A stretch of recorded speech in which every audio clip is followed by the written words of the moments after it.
is 961811 of October नवंबर 2023। ये paper हम आज की क्लास के अंदर सॉल्व करेंगे। तो let's start from question number 1।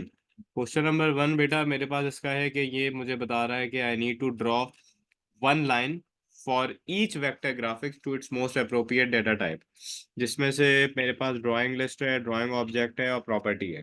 तो अगर मेरे पास वो ड्राइंग लिस्ट है तो आई फर्स्ट नो दैट कि ड्राइंग लिस्ट में मेरे पास वो सारे कंपोनेंट्स होते हैं ग्राफिक डिजाइन के जिनसे मैं अपना डाटा बना सकता हूँ। ये जो भी मेरी पिक्चर है, तो पहले वाले का सबसे लास्ट वाला होगा। Data required to create all components in a graphics. जो भी मुझे डाटा चाहिए होगा वो ग्राफिक लिस्ट के अंदर होता है। ग्राफिक लिस्ट एक लिस्ट होती है जिसमें सारे आइटम्स होते हैं।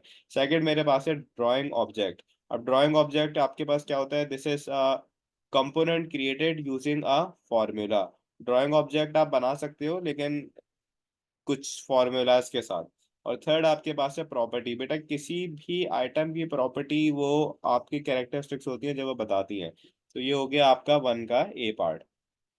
ए पार्ट के बाद मेरे पास बी पार्ट है। और बी पार्ट के अंदर आपके पास लिखा हुआ है कि state what is meant by the bit depth of bitmap images and explain how changing the bit depth affect the image। तो सबसे पहले तो हम लिखेंगे डेफिनेशन। डेफिनेशन हम किसकी लिखेंगे? बिट डेप्थ की। अब इसको याद रखने का आसान तरीका ये है कि जैसे बिट डेप्थ, बिट की गहराई कितनी है जिससे एक कलर बनेगा, बिट की गहराई कितनी है जिससे एक कलर बनेगा।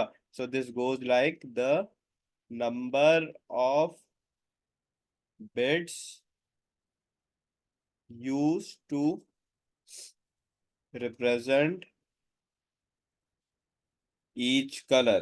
तो ये मेरे पास आ गया बिट डेप्थ। और इसकी एक्सप्लेनेशन में क्या लिखना है कि अगर बिट डेप्थ में इंक्रीज करता हूँ तो इमेज के ऊपर क्या फर्क पड़ता है। तो पहला पॉइंट तो मैं ये लिख सकता हूँ कि if there is a increase in bit depth it means that the image has greater range of colours. हमारी जो इमेज है उसकी जो रेंज है वो काफी ज्यादा है। और मैं ये भी लिख सकता हूँ कि अगर बेटा मैं उसको डिक्रीज करता हूँ, डिक्रीज इन बिट डेप्थ में lead to a smaller range of colours. या मैं यहाँ पे ये भी लिख सकता हूँ कि increase in bit depth makes the image closer to original. या मैं इसके अंदर ये भी लिख सकता हूँ कि it makes my image more realistic. मेरी इमेज ज्यादा अच्छी हो जाती है। मेरी इमेज और क्या हो जाती है? मोर एक्यूरेट हो जाती है। और अगर मैं डिक्रीज करूंगा तो कम एक्यूरेट होगी, कम रियलिस्ट होगी। तो एक ही सवाल के मैं ज्यादा पॉइंटर्स आपको पता है इसी वजह से बताता हूँ ताकि आपको पता चले कि आंसर आपने बनाना कैसे है। जैसे मुझे अभी एक स्टूडेंट ने शेयर किया कि सर मुझे आंसर लिखने में परेशानी होती है, तो मैं जब भी आपको वर्ड्स दे रहा हूँ कि इससे आप अपने आंसर को फ्रेम कर सकते हो। बी पार्ट के अंदर लिखा हुआ है explain via bitmap image is often compressed before it is attached to an email. मेरे पास एक बिटमैप इमेज है लेकिन वो बिटमैप इमेज जो है कंप्रेस क्यों होती है ईमेल में जाने से पहले। 2 मार्क के लिए लिखना है। अब पहला पॉइंट तो मैं ये लिख सकता हूँ कि अगर मैं उसको कंप्रेस कर रहा हूँ, मैं उसको क्यों कर रहा हूँ? ताकि आपके पास आए आपका reduce bandwidth usages when you are transmitting the message. और मैं क्या कर सकता हूँ? I can reduce the transmission time from email client to email server, क्योंकि टाइम भी कम होगा अगर वो रिड्यूस हो गया। और अगर उसका साइज कम है तो एक और चीज ये देखो कि you are going to have reduce storage on your email.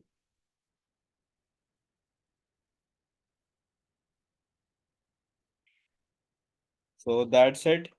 इसके बाद let's move on to the second question of this. The second question says that a school has a local area network. एक school है, school के पास क्या है, LAN, local area network. LAN का काम क्या है, that the LAN connects to the internet using a router. Describe the function of router in a network. Router का फंक्शन लिखना है। राउटर का सबसे पहला फंक्शन आपके पास ये होगा कि it receives packets from internet, receives packets from internet and sends to the destination।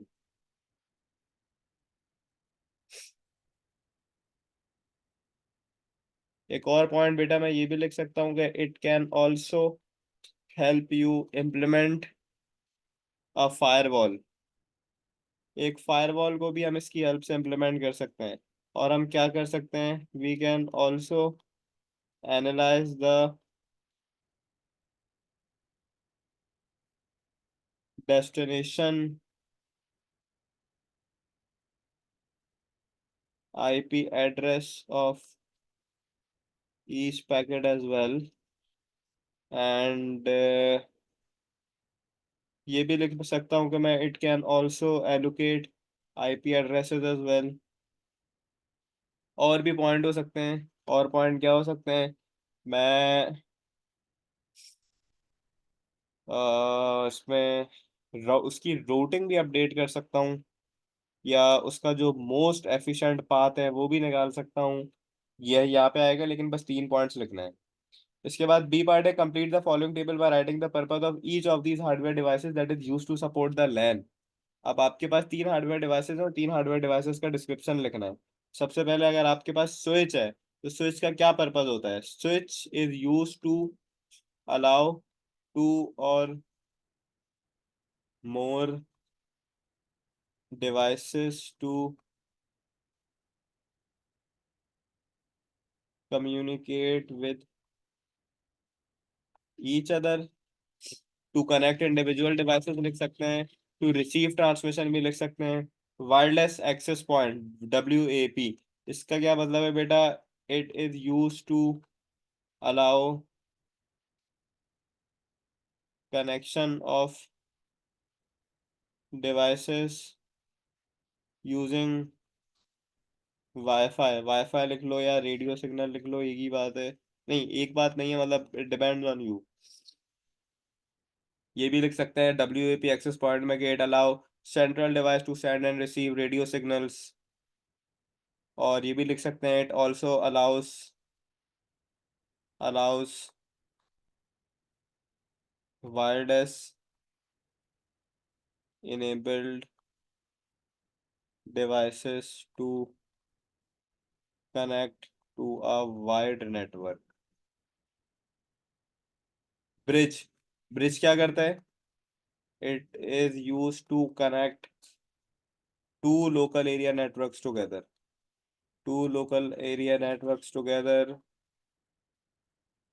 or used to transmit data between two networks। यहाँ पे मैंने दो दो पॉइंट लिखे हैं, दो दो पॉइंट लिखने की जरूरत नहीं है, सिर्फ एक लिखना है। इसमें सिर्फ लिखना to allow two or more devices to communicate with each other, यहाँ पे लिखना है to allow collection of devices, और यहाँ पे लिखना है to connect two LANs together. बस दैट्स इट, मार्क्स मिल जाएंगे। इसके बाद है the student can save their school file on a public cloud. Identify 2 drawbacks of the student storing their files on public cloud. Student को क्या क्या नुकसानात हैं पब्लिक क्लाउड के ऊपर फाइल स्टोर करने के। पब्लिक क्लाउड मैंने आप लोगों को पढ़ाया था क्लाउड स्टोरेज पे, पहला पॉइंट तो इसमें हम ये लिख सकते हैं कि the student can not access their files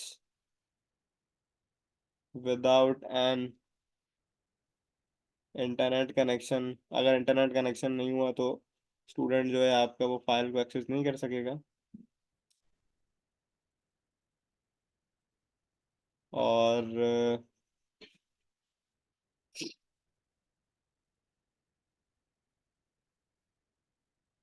sir amount, backup नहीं होगा फाइल्स का अगर लेट हो गई तो। हाँ वो भी हो सकता है। अमाउंट ऑफ स्पेस में बी लिमिटेड, क्योंकि परचेज करनी पड़ेगी और स्पेस चाहिए। एक और पॉइंट क्या है कि स्टूडेंट के पास the student do not have control over the backup. बेटा ड्रॉबैक बताना है ना, एडवांटेज नहीं बताना।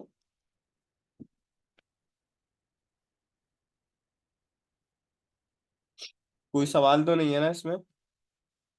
फिर मेरे पास डी नो सर। पार्ट है। डी पार्ट के अंदर लिखा हुआ है new classroom is being set up with 20 computers and a switch. एक क्लासरूम है जिसके अंदर 20 कंप्यूटर हैं और एक स्विच है। Explain one advantage of implementing a star topology instead of a बस टोपोलॉजी इन अ क्लासरूम। एक क्लासरूम के अंदर हमारे पास स्टार टोपोलॉजी क्यों होती है, क्यों होनी चाहिए बस के अलावा? तो एक तो चीज मैं ये लिख सकता हूँ कि मेरे पास सर अगर रिमोट स्टार, कनेक्शन होगा। क्या होगा? रिमोट कनेक्शन के कोई भी अगर जो फाइल है वो दूसरे कंप्यूटर में मतलब ऑटोमेटिकली आ नहीं सकती। ओके। एक पॉइंट तो मैं लिख सकता हूँ कि star topology is more resilient to faults, मतलब अगर उसमें because there is no single cable, star topology में सिंगल केबल नहीं है तो बेहतर है अगर कोई भी फॉल्ट आता है। जैसे बस टोपोलॉजी में क्या है, सिंगल केबल है, एक केबल गई पूरा कनेक्शन गया। तो star topology is more resilient to faults. क्यों? क्योंकि there is no single cable and leads to less disruption. अच्छा, और क्या हो सकता है? एक पॉइंट ये बताया आपने, और एक पॉइंट मुझे अभी एक रेहान ने भी बताया है। और बेटा हायर परफॉर्मेंस भी लिख सकता हूँ क्योंकि उसमें कोलिजन कम होती है। हर बंदे के पास अपना वायर होता है। इसमें मैं नई डिवाइसेस भी ऐड कर सकता हूँ।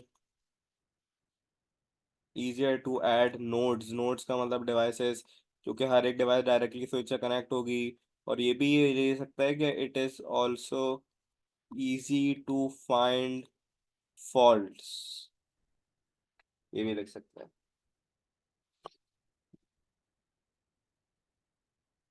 सर इसका मतलब ये है ना कि वो सारे कंप्यूटर एक दूसरे से मल्टीपल केबल से कनेक्ट होते हैं, मतलब अगर एक केबल टूट भी जाए तो तब भी दो कंप्यूटर आपस में कर यस, सकते हैं मतलब। यस, इस तरीके से होता है। एक कंप्यूटर यहाँ है, एक कंप्यूटर यहाँ है, एक कंप्यूटर यहाँ है, एक कंप्यूटर यहाँ है, एक कंप्यूटर यहाँ है, सारे आपस में कनेक्टेड हैं। एक केबल टूट भी जाए तो टेंशन नहीं है। बस टोपोलॉजी में क्या है, इस तरीके से सारे कंप्यूटर होते हैं। अब अगर ये तुम्हारा मेन केबल में फॉल्ट आ गया है यहाँ पर, तो क्या होगा, ये जो बाकी साइड के कंप्यूटर हैं वो चलना ही बंद हो जाएंगे।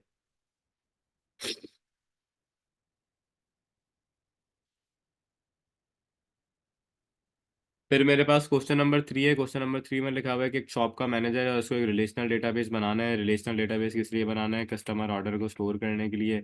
और डेटाबेस ने मुझे सारे टेबल दिए हुए हैं, मुझे इसकी एंटिटी डायग्राम बनानी है। एंटिटी डायग्राम में शॉप ऑर्डर और ऑर्डर आइटम करते हैं। पहले सबसे पहले शॉप ऑर्डर के अंदर क्या है, ऑर्डर नंबर है, कस्टमर आईडी और ऑर्डर डेट है। ओके। और ऑर्डर आइटम कहाँ है? ऑर्डर आइटम ये रहा। आइटम नंबर है, ऑर्डर नंबर है और क्वांटिटी है। ओए, ऑर्डर नंबर यहाँ पे भी यूनिक है और यहाँ पे भी। मुझे बताओ ये कौन सा रिलेशन हो सकता है ऑर्डर आइटम और शॉप आइटम और शॉप ऑर्डर का? ऑर्डर आइटम के अंदर आइटम का नंबर भी है, क्वांटिटी भी और ऑर्डर भी है। लेकिन शॉप का जो ऑर्डर है उसमें सिर्फ ऑर्डर नंबर है, कस्टमर आईडी और ऑर्डर रेट है। Sir one two many. बिल्कुल ऐसा ही है, वन टू मैनी है। एक्सीलेंट। ये आ गया वन टू मैनी, क्योंकि ऑर्डर में बहुत सारी चीज़ें हो सकती हैं। ऑर्डर आइटम्स उसके बहुत सारे हो सकते हैं। जैसे हम जाते हैं ना किसी भी सुपरमार्ट में, और सुपरमार्ट के अंदर जाके हम बोलते हैं यार ये सारे राशन वगैरह दे दो। अब वो बस राशन तो बहुत सारा होता है, लेकिन हम तो एक सिंगल एंटिटी है ना, हम एक इंडिविजुअल है। तो इसी वजह से it is one two many. इसके बाद देखते हैं शॉप ऑर्डर और कस्टमर का क्या लिंक है। शॉप ऑर्डर और customer, customer ID, first name last name town, order number, customer ID, order date. क्या होगा, क्या लगता है? कस्टमर क्या है, एक, और उसके काफी सारे ऑर्डर हो सकते हैं और काफी सारे ऑर्डरों के काफी सारे आइटम्स हो सकते हैं। इसके बाद कस्टमर और सप्लायर का क्या रिलेशन है? कस्टमर और सप्लायर, ये कस्टमर और सप्लायर का तो कोई ताल्लुक ही नहीं है ना, मतलब सप्लायर का काम होता है सिर्फ दुकान से। हम किसी शॉप पे जाके ये थोड़ी बोलते हैं कि, या कोई सप्लायर ये थोड़ी बोलता है कि यार मेरा जो ये सामान है आपने सिर्फ इसको बेचना है। और एक और चीज़ है कि सप्लायर के पास सिर्फ सप्लायर आईडी, ईमेल एड्रेस और टेलीफोन नंबर है, और जो कस्टमर है उसके पास customer ID, first name, last name और टाउन है, दोनों का कोई लिंक ही नहीं बनता। लेकिन सप्लायर का और आइटम का बिल्कुल होगा रिलेशन। सप्लायर एक हो सकता है लेकिन आइटम उसके बहुत सारे, और आइटम एक हो सकता है लेकिन उसके ऑर्डर बहुत सारे। तो इस सवाल में कोई कंफ्यूजन? सर ये अगर कोई अगर कनेक्शन नहीं बन रहा हो तो हम खाली छोड़ देना, कोई लाइन वगैरह तो नहीं बनाया ना? नहीं नहीं बेटा, खाली छोड़ दो। लाइन बना दिए तो गलत हो जाएगा, रिलेशनशिप आ जाएगा। और मैंने तुम्हें ये भी बताया कि पता चलेगा कैसे क्या खाली छोड़ना है, दोनों को पढ़ के, फील्ड्स मैच करके। Okay sir. कोई कंफ्यूजन इसमें? No sir. इसके बाद B, identify three advantages of a relational database concept to a file based approach. Relational database के क्या एडवांटेजेस होते हैं फाइल बेस्ड अप्रोच से? पहली बात एडवांटेज तो ये है कि it provides you reduced data redundancy. और क्या करता है ये? इम्प्रूव करता है आपके डाटा की इंटेग्रिटी को और कंसिस्टेंसी को। और क्या करता है? It allow us for views and improved privacy.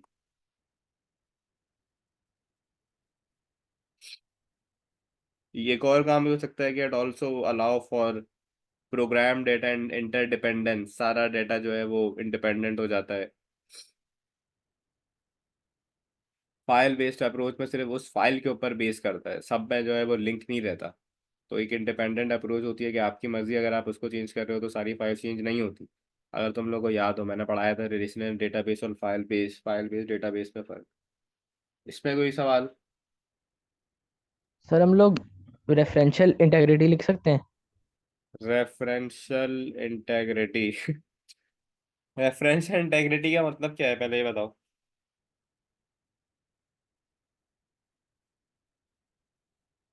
Hmm. Sir मतलब ये कि अगर एक डाटा एग्जिस्ट नहीं करता तो फिर हम उसको फाइल में डाल नहीं सकते, तो उससे गुड, सारे। लिख सकते हैं,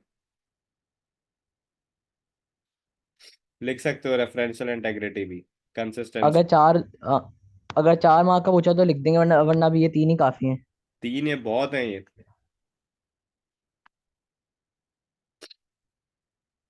के बाद कह रहे हैं कि write a SQL script to define the database called shops. SQL लिखनी है और उसके लिए डेटाबेस बनाना है। क्या डेटाबेस का नाम क्या है? शॉप। तो मैं कैसे लिखूंगा यहाँ पे? मैं, वो तो आसान है ना, क्रिएट डेटाबेस करना। क्रिएट किया, यहाँ पे लिखा मैंने डेटाबेस और डेटाबेस का नाम लिख दिया और ये लगा दिया, ऐसे ये बन गया। फिर कह रहे हैं कि write the SQL script to return the total quantity of items that the customer with the ID of HG321 has ordered. अच्छा, लिखना क्या है? एसक्यूएल स्क्रिप्ट लिखनी है। एसक्यूएल स्क्रिप्ट के अंदर क्या कराएंगे? सबसे पहले कराएंगे रिटर्न। क्या रिटर्न कराएंगे? Total quantity of item that the customer with the ID of H321 has ordered. अच्छा जी, अब इसमें सबसे पहले तो हमें काम ये करते हैं कि सिलेक्ट कराते हैं। लेकिन सिलेक्ट क्या करेंगे? Return the total quantity of items. Select कराएंगे क्वांटिटी। पता कैसे चला? सवाल में से रिटर्न कराना है तो भाई रिटर्न कराने से पहले उसको सिलेक्ट तो कराओ। Return the sum and quantity. ऊपर से देख भी लेता हूँ जरा। Return the quantity and sum. ठीक है, ये मैं लूंगा कहाँ से? ये मैं लूंगा, क्वांटिटी आ किस किस में रहा है? क्वांटिटी मेरे पास आ रहा है, एक तो ये रहा। ये कौन सा है अपने पास? Order item. ऑर्डर आइटम के साथ और कहाँ पर है क्वांटिटी? ये रही।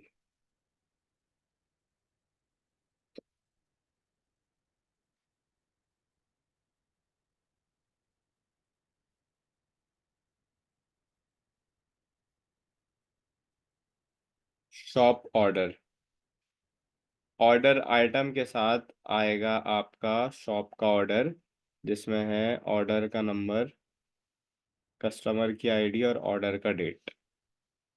फिर इसके अंदर से हम सर्च कर सकते हैं। सिलेक्ट कराया sum quantity from order item shop order where order item dot order number should be your shop order number and your shop order dot customer ID should only be equals to HJ231 जो सवाल में दी हुई है। इस तरह से होगा ये। इसमें कोई सवाल?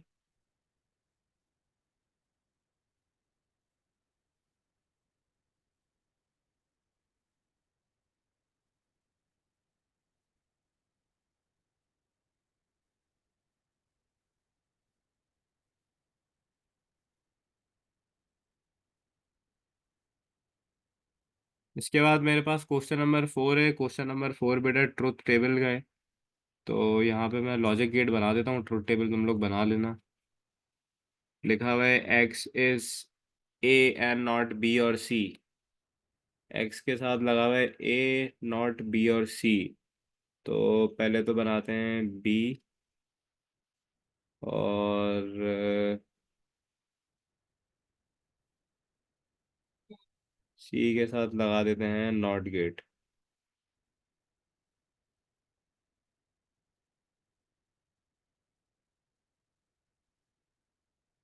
बी और सी, उसके बाद क्या है?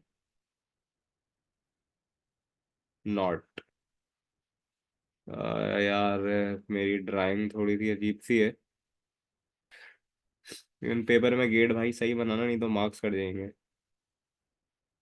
ये आ गया नॉट गेट। और ए के साथ क्या बन रहा है? ए के साथ बन लग रहा है एंड। ये आ गया ए एंड नॉट बी और सी। और क्या लग रहा है? एंड बी नॉर सी। अच्छा,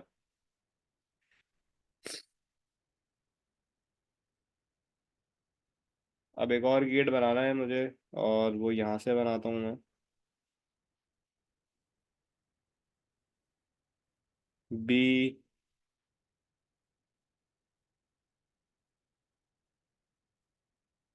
नॉर सी।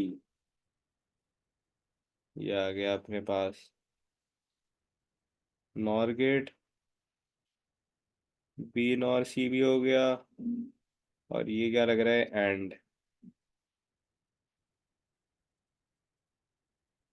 ये लो, ये डायग्राम बन गई। इसके बाद A B C E F G H I X, तुम लोग इसको ऊपर सॉल्व कर सकते हो। इसमें कोई सवाल? अच्छा, एक्स ए। अच्छा, एक चीज वेट वेट वेट, ये डायग्राम अलग है, ये वाली इक्वेशन अलग है। तो यहाँ पे अलग से ट्रुथ टेबल बन के सॉल्व होगा, ये अलग होगा।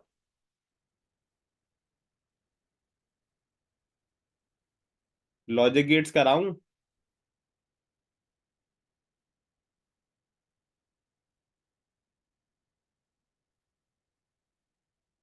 कर लेना, ठीक है। या अगर कराने तो मुझे बता दो। फिर क्वेश्चन नंबर 5 है मेरे पास। क्वेश्चन नंबर 5 में आपसे कह रहा है कि there is the central processing unit of the basic von Neumann model for a computer system contain several purpose register. The MDR index register and accumulator are examples of special types of register. Identify two other special register and their roles. तो special purpose register बेटा आपके पास होते हैं मैं लिख देता हूँ, आपके पास होता है एक पीसी, आपके पास होता है एक एमएआर, आपके पास होता है सीआईआर, और आपके पास होता है स्टेटस रजिस्टर। ये सारे स्पेशल पर्पस है। स्पेशल पर्पस रजिस्टर के अंदर चलो मैं ये लिख देता हूँ एक के अंदर प्रोग्राम काउंटर, जिसको मैं कहता हूँ पीसी। और इसका रोल क्या होता है? इसका रोल ये होता है that it is use to store the address of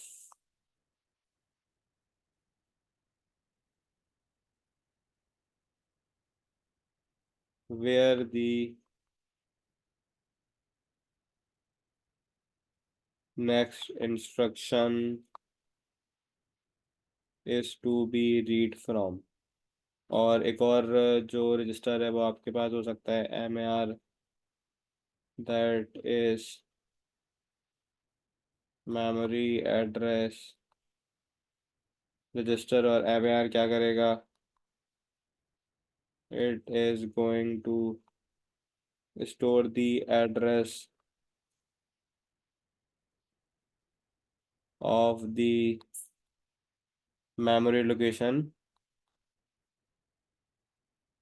currently being read from or return to। ये लाजमी लिखना, करंटली बीइंग रीड फ्रॉम और रिटर्न टू, इसका मार्क मिलेगा वरना नहीं मिलेगा। इसके अलावा सी आई आर लिख सकते हो, सी आई आर में लिख देना hold the current instructions being decoded and executed. और स्टेटस रजिस्टर में तुम लोग लिख सकते हो, अच्छा मैं लिखवा बता देता हूँ स्टेटस रजिस्टर क्या है, बोल नहीं जाना भाई, लेकिन ये इस पेपर का हिस्सा नहीं है, एक्स्ट्रा इन्फॉर्मेशन के लिए बता रहा हूँ। स्टेटस रजिस्टर बेटा करता यह है that it is use to contain the bits which can be referenced individually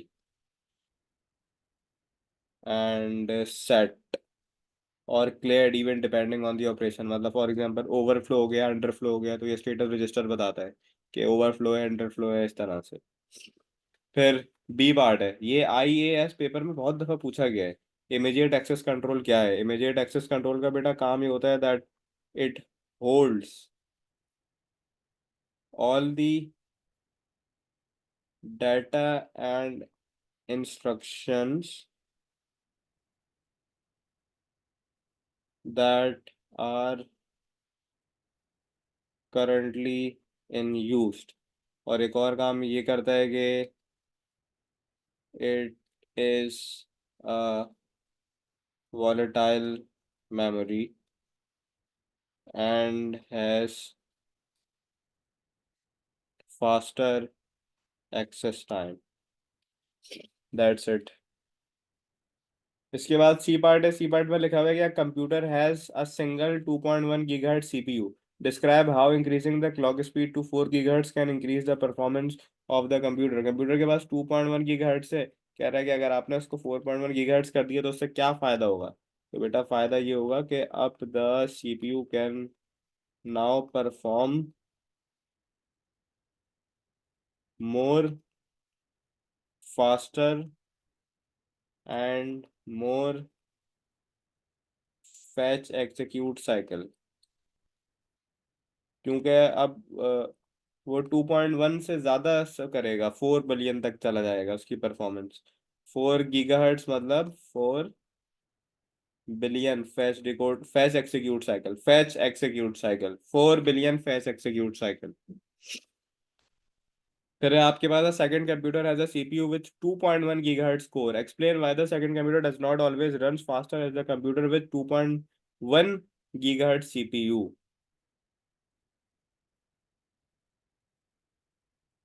5 marks लिख रहे हैं भाई। I can write that multiple cores introduce additional overheads because of the need for communication between cores software में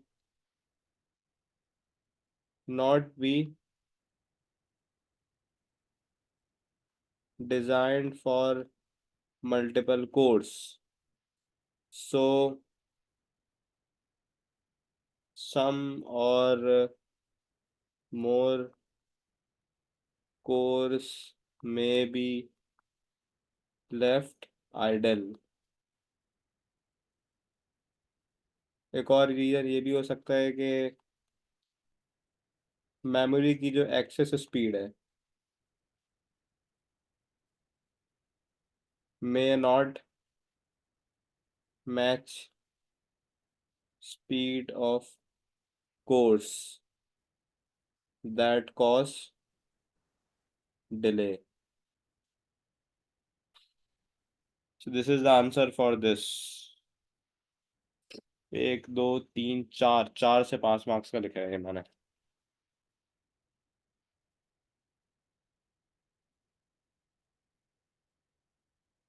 इसके बाद मेरे पास बेटा question number 6 है, इसका 6 है 7 है।